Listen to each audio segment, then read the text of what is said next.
نگران وزیر اعظم کے لیے قرعہ کس کے نام نکلے گا؟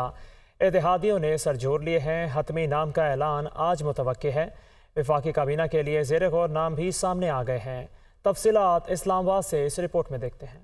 نگران وزیر اعظم کے لیے 1 درجن سے زائد نام سامنے آ گئے۔ MQM پاکستان کی جانب سے گورنر سندھ کامران ٹیسوری کا نام پیش۔ نیشنل پارٹی کی جانب سے بلوچستان سے جسٹس ریٹائرڈ شکیل بلوچ کا نام تجویز۔ حفیظ شیخ، شاہد خاقان عباسی، جسٹس ریٹائرڈ مقبول باقر کے نام بھی زیر غور۔ ذرائع کے مطابق جن دیگر ناموں پر غور کیا جا رہا ہے ان میں فواد حسن فواد، رؤف شیخ، ذوالفقار مگسی اور محسن نقوی کے نام شامل ہیں۔ ذرائع کے مطابق ڈاکٹر عشرت العباد اور سابق چیئرمین نیب آفتاب سلطان کا نام بھی زیر غور ہے، جبکہ معروف کاروباری شخصیت میاں منشا، اعجاز گوہر، ڈاکٹر امجد ثاقب بھی فہرست میں شامل ہیں۔ ادھر نگران سیٹ اپ کے معاملے پر وفاقی کابینہ کے لیے زیر غور نام بھی سامنے آنے لگے ہیں۔ ذرائع کے مطابق فیصل واڈا، میجر ریٹائرڈ خرم حمید روکھڑی، شاہد آفریدی کے نام نگران کابینہ کے لیے زیر غور ہیں۔ قاری صداقت علی، احد چیمہ، مشتاق سکھیرا کا نام بھی زیر غور ہے۔ جلیل عباس جیلانی، ابصار عالم، سلیم صافی، حامد میر، ذوالفقار چیمہ، شمشاد اختر، رضا باقر، محسن جگنو اور عائشہ رضا فاروق کے ناموں کی بازگشت بھی سنائی دے رہی ہے۔ وزیر اعظم شہباز شریف کہتے ہیں آج حکومت کی مدت پوری ہو رہی ہے، صدر پاکستان کو اسمبلی تحلیل کرنے کی سمری بھیج دیں گے۔ گزشتہ 15 ماہ میں بدقسمتی سے اتحادی حکومت کو ملک میں سیاسی افراتفری کا سامنا رہا۔ کسانوں میں سولر ٹیوب ویلز کے حوالے سے سرٹیفکیٹ تقسیم کرنے کی تقریب سے خطاب میں وزیر اعظم شہباز شریف نے مزید کہا کہ IMF پروگرام کی وجہ سے کسان کی بجلی پر سبسڈی نہیں دے سکتے۔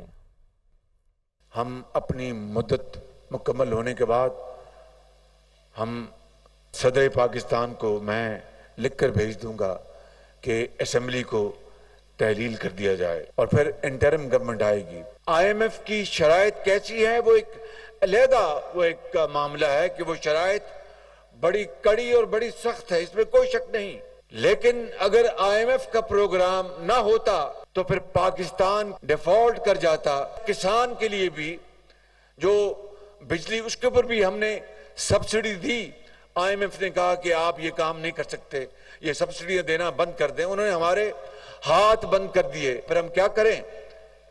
یہ وہ راستہ ہے، شمسی توانائی خالی ٹیوبویل کے لیے نہیں، صنعتوں کے لیے، گھروں کے لیے، کارخانوں کے لیے، دکانوں کے لیے۔ اگر اللہ تعالیٰ نے اگلے الیکشن کے نتیجے میں نواز شریف کو موقع دیا، ہم انشاءاللہ یہاں پر زرعی انقلاب لے کے آئیں گے۔ اب آپ کو بتائیں خواجہ آصف نے الیکشن نومبر میں ہونے کا امکان ظاہر کر دیا ہے۔ آئین کے مطابق انتخابات 90 دن سے آگے نہیں جانے چاہیے۔ الیکشن کمیشن چاہے تو تکنیکی بنیادوں پر 1 یا 2 ماہ کی توسیع کر سکتا ہے۔ حلقہ بندیوں میں مزید 1 یا 2 ماہ لگ سکتے ہیں۔ تحریک انصاف کی وجہ سے معاشی بحران کا سامنا کرنا پڑا۔ 9 اگست کی شام تک اسمبلی تحلیل کر دی جائے گی۔ وزیر دفاع خواجہ آصف کا امریکی ٹی وی کو انٹرویو۔ آگے بڑھے اور آپ کو بتائیں ڈیجیٹل مردم شماری کے بعد نئی حلقہ بندیوں سے متعلق الیکشن کمیشن پھر کوئی فیصلہ نہ کر سکا۔ الیکشن کمیشن نے مزید قانونی اور آئینی مشاورت کا فیصلہ کیا ہے۔ چیف الیکشن کمیشنر کی زیر صدارت اجلاس ہوا جس میں ممبران اور الیکشن کمیشن حکام نے شرکت کی۔ اجلاس میں مردم شماری اور قانونی پہلوؤں کا جائزہ لیا گیا۔ ذرائع کے مطابق قانونی ٹیم نے نئی مردم شماری اور حلقہ بندیوں سے متعلق بریفنگ دی۔ اجلاس میں نئی مردم شماری کے بعد نئے انتخابی فہرستوں سے متعلق امور کا بھی جائزہ لیا گیا۔ ذرائع کے مطابق نئی حلقہ بندیوں سے متعلق کوئی فیصلہ نہ ہو سکا۔ الیکشن کمیشن نے نئی مردم شماری کے بعد نئی حلقہ بندیوں سے متعلق دوبارہ اجلاس بلانے کا فیصلہ کیا ہے۔ الیکشن کمیشن نے چیئرمین تحریک انصاف کو 5 سال کے لیے نااہل قرار دے دیا ہے۔ NA 45 کرم سے ڈی نوٹیفائی کر دیا گیا۔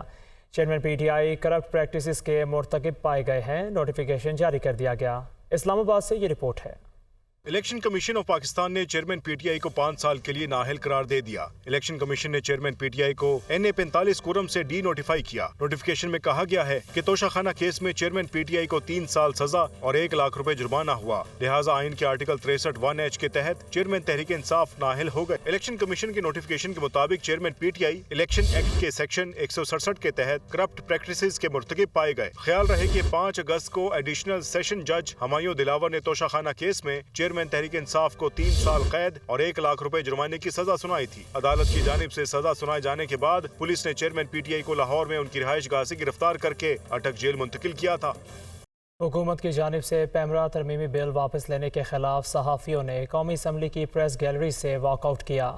صحافیوں نے بازوؤں پر سیاہ پٹیاں باندھ کر پارلیمنٹ کے گیٹ نمبر 1 پر اپنا بھرپور احتجاج ریکارڈ کروایا اور بل منظور کروانے کا مطالبہ بھی کیا ہے۔ اسلام آباد سے یہ رپورٹ ہے۔ پیمرا ترمیمی بل کی واپسی کے خلاف صحافیوں کا احتجاج قومی اسمبلی کی کارروائی کے دوران واک آؤٹ کیا۔ صحافیوں نے پارلیمنٹ کے گیٹ نمبر 1 پر احتجاج کیا۔ انہوں نے مطالبہ کیا کہ بل دوبارہ قائمہ کمیٹی میں لایا جائے اور سینٹ سے منظور بھی کروایا جائے۔ چونکہ یہ حکومتی بل ہے تو حکومت کو یہ شک جو ہے وہ واپس لینی ہے، اگر وہ واپس لے لیں تو اسی وقت انہوں نے کہا کہ میں اس کو ایوان میں جو ہے واپس قومی اسمبلی میں واپس بھجوا دوں گا، پھر شام کو شاید جوائنٹ سیشن ہے وہاں سے بھی وہ پاس ہو سکتا ہے، ایسی کوئی بات نہیں ہے۔ پیمرا ترمیمی بل 2023 واپس لینے پر ورکنگ جرنلسٹ نے قومی اسمبلی اجلاس کی پریس گیلری سے واک آؤٹ کیا۔ احتجاج کے دوران حکومت کی جانب سے بل واپس لیے جانے پر غم و غصے کا اظہار کیا گیا اور بل واپس لینے کے اقدام کے خلاف نعرے بازی کی۔ ہم نہیں مانتے، ہم نہیں مانتے۔ اسپیکر قومی اسمبلی راجہ پرویز اشرف سے پی آر اے کے وفد نے ملاقات کی۔ پی آر اے وفد نے اسپیکر اسمبلی کو پیمرا ترمیمی بل واپس لینے کے حکومتی اقدام پر اپنے شدید تحفظات سے آگاہ کیا۔ وفد نے اسپیکر اسمبلی سے پیمرا ترمیمی بل کی منظوری کے لیے کردار ادا کرنے کا مطالبہ کیا۔ اسپیکر نے پی آر اے کا ایک متنازع شق کو نکال کر باقی بل منظور کروانے کا مطالبہ جائز قرار دے دیا۔ پارلیمانی رپورٹرز ایسوسی ایشن کے نمائندہ وفد نے چیئرمین سینٹ صادق سنجرانی سے بھی ملاقات کی۔ پارلیمانی رپورٹرز ایسوسی ایشن نے چیئرمین سینٹ کو پیمرا ترمیمی بل کو واپس لینے کے حکومتی فیصلے پر اپنے شدید تحفظات سے آگاہ کیا۔ وزیر اعظم شہباز شریف کا کہنا ہے سابق دور میں غرور اور تکبر نے ملک کو گھیرا ہوا تھا، یہ مکافات عمل ہے۔ سابقہ ادوار میں مخالفین کو نشانہ بنانے والا آج خود جیل میں ہے۔ صحافی تنظیموں کے وفد سے گفتگو کرتے ہوئے وزیر اعظم نے مزید کہا ملکی بگاڑ کو ٹھیک کرنا آسان کام نہیں، چور ڈاکو کے بیانیے نے ہر طرف تباہی مچائی، IMF پروگرام کے بعد ریاست بچ گئی۔ جو بیانیہ جو پچھلے 4-5 سال سے جس نے ہر طرف تباہی مچا دی، یعنی چور ڈاکو اور یہ سب چور ہیں، میں اکیلا بالکل ہوں۔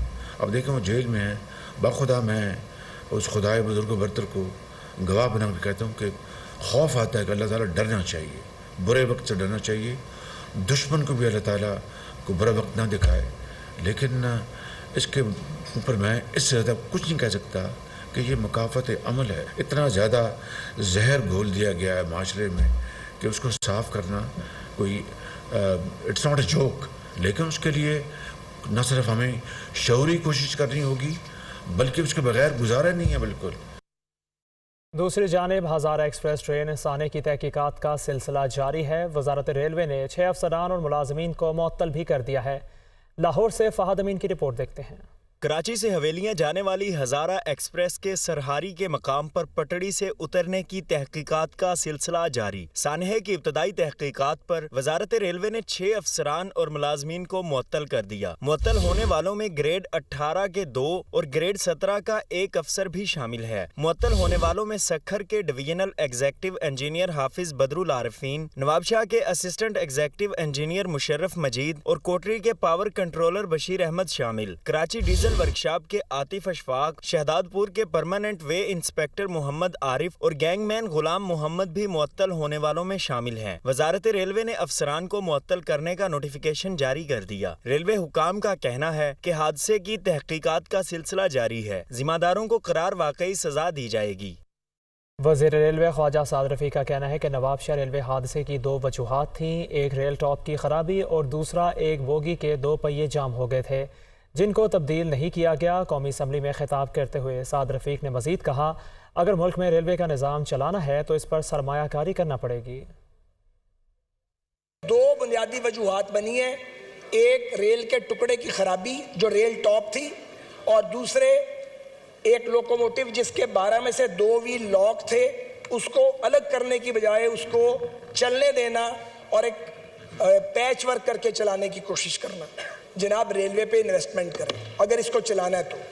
اگر آپ روڈ سیکٹر کو ریلوے سیکٹر کو دیکھیں تو کوئی میچ نہیں ہے۔ دنیا میں جن ملکوں میں ریلوے کامیاب ہو رہی ہے وہاں اس پہ انویسٹمنٹ کی جاتی ہے، آدمی پورے نہیں ہیں، فنڈ نہیں ہے، مینٹیننس کا پیسہ نہیں ہے۔ یہ جو سیلاب آیا ہے یہ حادثہ اسی سیلابی علاقے میں ہوا ہے۔